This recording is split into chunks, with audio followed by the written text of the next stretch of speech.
L'actualité de ce lundi, c'est aussi Noël qui approche. À 24 jours de l'échéance, des millions de consommateurs traquent les meilleurs prix. Si vous comptez acheter vos cadeaux sur Internet, ce qui est le cas le plus en plus fréquemment, soyez prudents. En croyant réaliser de bonnes affaires, vous pourriez tomber sur une arnaque. 30% des sites d'achat seraient des faux. Patrick Ninine et Hortense Gérard ont enquêté sur ce phénomène. Photographe amateur, Philippe croyait avoir trouvé une super affaire sur un site de vente entre particuliers. L'appareil photo était à peu près 15-20 € moins cher que partout. Donc je l'ai contacté, je lui ai envoyé un chèque et depuis j'attends toujours l'appareil photo que je n'ai jamais reçu. Après j'ai tapé le nom de la boutique sur Google et en fait je me suis aperçu que cette personne avait escroqué une vingtaine, une trentaine de personnes. Pour faire croire à une vraie annonce, l'escroc avait tout simplement scanné une photo récupérée sur un site commercial. 30 millions de personnes vont faire leurs achats de Noël sur Internet cette année, soit 11 milliards d'euros, 10% de plus qu'en 2013.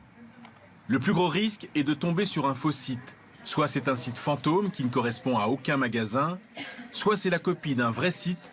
Vous recevrez alors de la contrefaçon. Méfiez-vous des sites étrangers. À tout le moins, tâchez de parler l'anglais si vous vous adressez à un site anglais ou anglophone. Et tâchez de vérifier l'endroit où se situe effectivement l'entreprise. Elle a perdu 15 000 € en achetant cette bague. Un diamant vendu avec un certificat de garantie. En vérité, c'est une pièce de qualité médiocre, mais le site qui lui a vendu l'objet refuse de la rembourser.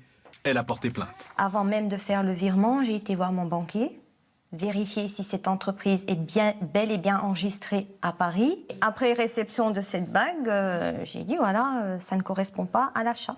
Manque de professionnalisme, publicité mensongère, certificat de complaisance, ce sont les conclusions de l'expert judiciaire. La surprise est totale pour cette cliente car ce n'était pas son premier achat sur ce site. L'adresse à Paris, ainsi que les avis favorables sur le forum des clients, lui inspiraient confiance. Pour elle, se faire rembourser ne devait pas poser problème.